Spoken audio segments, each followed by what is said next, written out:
जनता times में आपका स्वागत है। मैं हूं सादिक अली। आज किस्मत कॉलोनी में पब्लिक मीटिंग का आयोजन जो है किया गया है, इस प्रोग्राम में विधायक अवार्ड शामिल होने वाले हैं। तो हमारे साथ में इस समय जो है कौसा ब्लॉक अध्यक्ष जावेद मेडिकल, यानी जावेद शेख नाम है ना, जावेद मेडिकल के नाम से फेमस है। जावेद साहब, आज किस तरह का प्रोग्राम है, कुछ बताएंगे क्या? अस्सलाम वालेकुम। सबसे पहले तो मैं आपका शुक्रिया अदा करना चाहता हूं कि आप जो यहाँ पर आए इस प्रोग्राम को कवर करने के लिए। मैं आपको बताता चलूँ कि जैसा कि आज है 20 तारीख और ठीक एक महीने के बाद में जो है अगले महीने 20 तारीख को वोटिंग है, यानी कि इलेक्शन की कैंपेनिंग शुरू हो चुकी है। एक महीना हमारे हाथ में है। अवार्ड साहब से मेरी बात हुई थी तो साहब ने मेरे से कहा था कि किस्मत कॉलोनी का जो एरिया है वहाँ पर जो लोग हैं सोसाइटी के, जो जिम्मेदार, क्योंकि असल वोटर तो ये होते हैं जो बिल्डिंगों में रहते हैं, घरों में रहते हैं, तो ये लोग से रूबरू होना चाहता हूँ, लोग से बात करना चाहता हूँ। ज़्यादा पब्लिक होती है तो कहता है कि लोगों की मुद्दों पे और उनकी बातों पे अटेंशन नहीं दिया जाता है। बड़ी पब्लिक मीटिंग होती है तो हम लोग ने ये साहब से बात करके मीटिंग अरेंज की है। इसको बोलते जैसा कि बोलते ना कॉर्नर मीटिंग होती है पब्लिक से, तो हम लोग ने यहाँ पे जैसे कि सिटी लाइट बिल्डिंग है, किस्मत कॉलोनी है, बागिर अहमद है, तो ये इस बिल्डिंगों की जो जिम्मेदार लोग हैं उनको बुलाया है साहब से बात करने के लिए। साहब आएंगे, अपनी बात रखेंगे, बिल्डिंग वालों को अगर कुछ मसला है तो वो अपनी बात रखेंगे। तो इसी तरह से कैसे क्या इंटरेक्शन होता है, तो उसी का हम लोगों ने जो है कोशिश की है। अंदर एक मीटिंग है सिद्दीकी बाग और जासमीन और पिराना और साबिरा, ऐसी सब बिल्डिंगों को मिला के उसके अंदर और एक मीटिंग है। यानी 3 मीटिंग हम लोगों ने आज जो है अरेंज की साहब के यहाँ पे। यानी आपका कहने का मतलब है कि ताकि लोगों से फेस टू फेस बात हो सके और लोग अपनी समस्या बता सके। वोटर, मेन वोटर, यानी कि वोटर से जो है साहब डायरेक्ट जो है वो कनेक्ट हो सके, ये हमारा जो है, ये हमारी सोच है। ये आपकी सोच है। दूसरी चीज़ जावेद साहब, मैं आपसे ये भी बात करना चाहूँगा, जैसे आपने बताया कि 20 तारीख को, आज 20 तारीख है और अगले 20 तारीख को रिजल्ट आएगा, 23 तारीख को रिजल्ट आएगा, और तो उसी को मद्देनज़र ये सब जो है कवायद चल रही है ताकि पब्लिक से बात हो सके। दूसरी चीज़ें, आपकी इस बार चुनाव में क्या तैयारी है? तैयारी तो भाई ऐसा है कि तैयारी मेरे ख्याल से तैयारी वो करता है जो पहली बार एग्ज़ाम देता है। अवार्ड साहब तो 3 बार एग्ज़ाम दे चुके हैं माशाल्लाह और बहुत अच्छे नंबरों से पास हो चुके हैं। ये तो आप भी जानते हो, पूरा मुमरा जानता है। तो अल्हम्दुलिल्लाह फिर भी उसके बावजूद भी साहब तो कैसा है कि कोई चीज़ को हल्के में लेती नहीं है। 3 बार का जीता हुआ आमदार भी जो है जिस तरह से और जितने टाइम से मेहनत कर रहा है इलेक्शन के लिए, तो नया उम्मीदवार कोई रहता है ना तो वो भी इतनी मेहनत नहीं करता जितना अवार्ड साहब अपने इलेक्शन को लेकर मेहनत करते। पूरी टीम एक्टिव है। हमारे सभी के बड़े भाई सैयद अली भाई साहब, हमारे मुमरा कलवा के विधानसभा के अध्यक्ष शमीम खान साहब, यूथ के हमारे अध्यक्ष शानू पठान साहब, बाकी सब नगर सेवक, पदाधिकारी के नीचे जो है जितने भी वार्ड अध्यक्ष है, वार्ड अध्यक्ष के नीचे जितने BLA है, एक बहुत बड़ी टीम काम कर रही है। और दूसरी बात ये कि सबसे बड़ी बात कि लोगों का सपोर्ट, लोगों का प्यार जो है वो अवार्ड साहब के लिए मुमरा में हमेशा मिलता आया है पिछले 15 साल से, और इस बार भी मिल रहा है अल्हम्दुलिल्लाह। ये तो रही आपकी, लेकिन जावेद शेख की क्या जो है पोजीशन है इस बार अवार्ड साहब को जिताने में? एज ए ब्लॉक अध्यक्ष कौसा का और एज ए फॉलोअर अवार्ड साहब का, मैं 2009 से अपना 100% एफर्ट देता हूँ साहब के इलेक्शन के लिए और दूसरे इलेक्शन के लिए भी। तो और उसका रिजल्ट जो है वो आप पिछले 15 साल में उठा के देख लीजिए कि हमारी किस्मत कॉलोनी और उसके अतराफ़ के एरिया ने अवार्ड साहब को हमेशा लीड दिलाई है बाकी दूसरे कैंडिडेट के मुकाबले में। और हमारी इस बार भी यही उम्मीद है। हमारी टीम माशाल्लाह इलेक्शन को लेके बहुत मजबूत है। मुझे सबसे ज़्यादा खुशी इस बात की होती है कि पिछले 20-22 सालों में इस गली में, इस एरिया में लोगों ने किसी और पार्टी को, किसी और नेता को एक्सेप्ट नहीं किया है। हमारी पार्टी के अलावा जब भी हमने लोगों से अपील की है, इलेक्शन की बात हो, वोटिंग की बात हो, पब्लिक मीटिंग की बात हो, लोगों ने हमारा साथ दिया है और लोगों ने हमेशा हमको कामयाब किया है। जैसे कि आपको मालूम होना चाहिए कि इस बार इलेक्शन में अजीत दादा पवार गुट से नजीबुल्ला जो है इलेक्शन लड़ने के लिए आ रहे हैं, तो आपकी उनसे, तो इस बार आपको लगता है क्या कि कुछ चुनाव टफ होगा? अभी आपने क्या कहा आपके सवाल में कि नजीबुल्ला साहब लड़ने के लिए आ रहे, लड़ने आए नहीं है। अभी टिकट फाइनल नहीं हुआ है, नॉमिनेशन नहीं हुआ है। नहीं, करीब करीब माना जा रहा है। करीब करीब में कैसा कि करीब में करीब भी आता आदमी और करीब में दूर भी चले जाता है।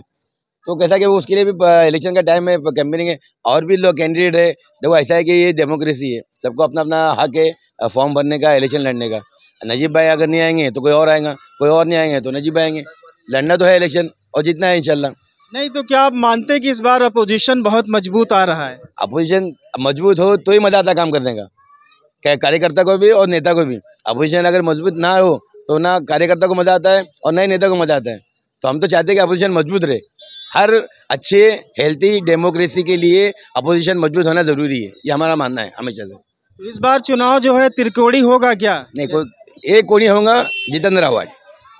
एक कोनी, न दो कोनी न त्रिकोणी। नहीं, किस मुद्दों पे आप जनता के बीच में जाएंगे एक कोनी को लेकर? अरे मुद्दा तो ऐसा है ना हाजी साहब के, आव्हाड साहब के पास लिस्ट है, यानी कि हम हमारा जो बोलते हैं ना कि रिपोर्ट कार्ड जो है ना, सानी साहब ने आज एक आम मुसलमान, आप आम मुमरा कौसा के वासी को अगर आप पकड़ के उसके दिल पे हाथ रख के अगर पूछेंगे कि 2009 के पहले का मुमरा और 2009 के बाद का मुमरा कौसा, हमारा बचपन गुजरा सारी शहर में, तकलीफें जो हमने देखी है ना, वो हमारा दिल जानता है और हमारी याददाश्तें जानती है। जो बच्चा इस शहर में बड़ा हुआ है ना, उससे पूछिए कि शहर का ये हाल था कि यहाँ पे रोड इतने थे कि एक ट्रक जो है ना वहाँ पे टर्न नहीं ले पाती थी। दो जगह होती थी, एक तनवर नगर का पेट्रोल पंप और एक मुमरा का पेट्रोल पंप, जहाँ पे ट्रक टर्न लेती थी, वो हाल था। लाइट जाती थी ना ट्रांसफार्मर, तो सर वापस कब आएंगी इसका कोई टाइमिंग नहीं रहता था। जब उनकी मर्जी होती थी तब हमको देते थे। बच्चे पढ़ नहीं पाते थे। एजुकेशन का ये हाल था कि यहाँ पे कॉलेजेस नहीं थे। बैंक तो बहुत दूर की बात है, मुमरा का वो हाल था कि लोग क्रेडिट कार्ड नहीं देते थे। हेलो हाय आपको ये वो सब मिलेगा, कहाँ रहते मुमरा कट, ये हाल था हमारा। हम ब्लैक लिस्टेड हुआ करते थे। मुंबई के एटीएस को, मुंबई के क्राइम को, कोई भी अगर आरोपी पकड़ना होता तो मुमरा सबसे अच्छा और इजी स्पॉट हुआ करता था। गाड़ी लेकर आए, डब्बे में डाल के लेके गए। ये सारी चीज़ों से हम लोग को निजात मिली है। आज मुमरा से यूपीएससी के बच्चे जाते हैं, आज मुमरा से एमबीबीएस के बच्चे लोग एमबीबीएस कर रहे हैं, आज मुमरा के बच्चे इंजीनियरिंग कर रहे हैं। यहाँ पे इंजीनियरिंग कॉलेज है, आज यहाँ पे डिग्री कॉलेजेस है, आज यहाँ पे ना 14-14, 15-15 नेशनलाइज बैंक है। आज रोडों की हालत और डेवलपमेंट की हालत देखो, यही रिपोर्ट कार्ड है ना, व्हाट्सएप के लिए बहुत है सर। दूसरी चीज़ें जैसे अपोजिशन आपको घेर रहा है, एमआईएम और क्या कहते हैं राष्ट्रवादी अजीत गुट के ये लोग घेर रहे हैं टोरंट और कब्रिस्तान को लेकर के, तो उसका जवाब आपके पास क्या है? एमआईएम की बात तो ऐसा है ना हजरत कि ये नगर सेवक इलेक्शन नहीं है, ये आमदार इलेक्शन है। तो एमआईएम तो नई बात करे तो मेरे ख्याल से ज़्यादा अच्छा है कि मजाक मस्ती बन जाती है। आप लोग चार वार्ड में लोग आपको जानते हैं, ये एमएलए इलेक्शन है भाई। ये कलवा से लेके जो शिवली नगर तक जाता है, तो वो ना सोचे तो अच्छा है मेरे हिसाब से। कहता इज्जत आदमी अपने हाथ में रखता है बचाना, और ना लड़े तो अलग बात है। वो देखो इल्ज़ाम लगाना ना ऐसा है कि एमआईएम पार्टी हो, अजीत दादा गुट हो, समाजवादी हो या कोई भी हो, इल्ज़ाम लगाना हर किसी का। वो जब होता है ना कि आप कुछ अचीवमेंट नहीं कर पाते हो, आप अगर कोई अचीवमेंट नहीं कर पाते हो तो जिसने किया आप उसके पर इल्ज़ाम लगा देते हो। ये इंसानी फितरत होती है कि अगर मेरे को नहीं मिला तो इसको कैसा मिल गया। आवाड साहब ने बहुत काम किया है, ये लोग जानते हैं, अपोजिशन जाने या नहीं जाने, इल्ज़ाम लगाना उनका काम है, काम करना हमारा काम है। तो आप मानते हैं कि इस बार कोई अपोजिशन नहीं है, कुछ भी नहीं है, आवाड साहब जीतेंगे? अपोजिशन में मैं नहीं बोलता कि नहीं है। अपोजिशन अगर नहीं है तो ये बहुत उसकी क्या बोलते हैं ना कि टेंशन वाली बात है। अपोजिशन होना चाहिए, मगर कैसा कि अपोजिशन को पहले उस लेवल का बनना पड़ेगा। अपोजिशन होना बड़ी बात नहीं होता है, अपोजिशन को उस लेवल का बनना पड़ेगा। आपने देखा होगा 2014 का इलेक्शन हुआ था लोकसभा का, तो नरेंद्र मोदी के सामने अपोजिशन कहाँ था। 2024 का इलेक्शन हुआ तो अपोजिशन कहाँ है। अपोजिशन एक चीज़ मानते हैं कि अपोजिशन होने के वजह से ही जैसे अभी निधि आना शुरू हुई है, अभी नजीमुल्लाह ने सैकड़ों करोड़ की जो है निधि लाई, तो ये आप मानते हैं कि अपोजिशन होने की वजह से कुछ फायदा मुमरा के लिए हो रहा है कि नहीं? कैसा होता है, गया नजीब भाई लॉन्च हुए ना मुमरा में, तो अपने आप को लॉन्च करने के लिए आदमी कुछ तो, आप अगर कोई नई दुकान खोलोगे, आप कोई नई फैक्ट्री, कोई भी नया मॉल खोलोगे, तो वहाँ पे आपको ऑफर लगाना पड़ता है। ऑफर, एक मेडिकल चल रहा है ना, दूसरा मेडिकल आप खोलोगे ना, तो आपको वहाँ पे ऑफर देना पड़ेगा, तब जाके ग्राहक आपकी तरफ अट्रैक्ट होता है।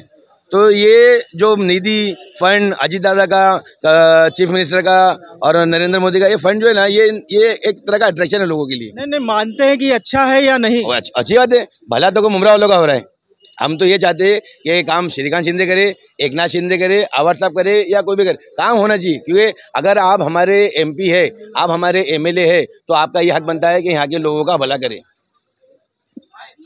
ये थे जावेद मेडिकल साहब, जावेद शेख साहब। इन्होंने बखूबी बताया कि मुमरा का विकास होना चाहिए और निधि आती है तो अच्छी बात है। तो आप देखते रहिए जनता टाइम्स और हमारे चैनल को सब्सक्राइब करें।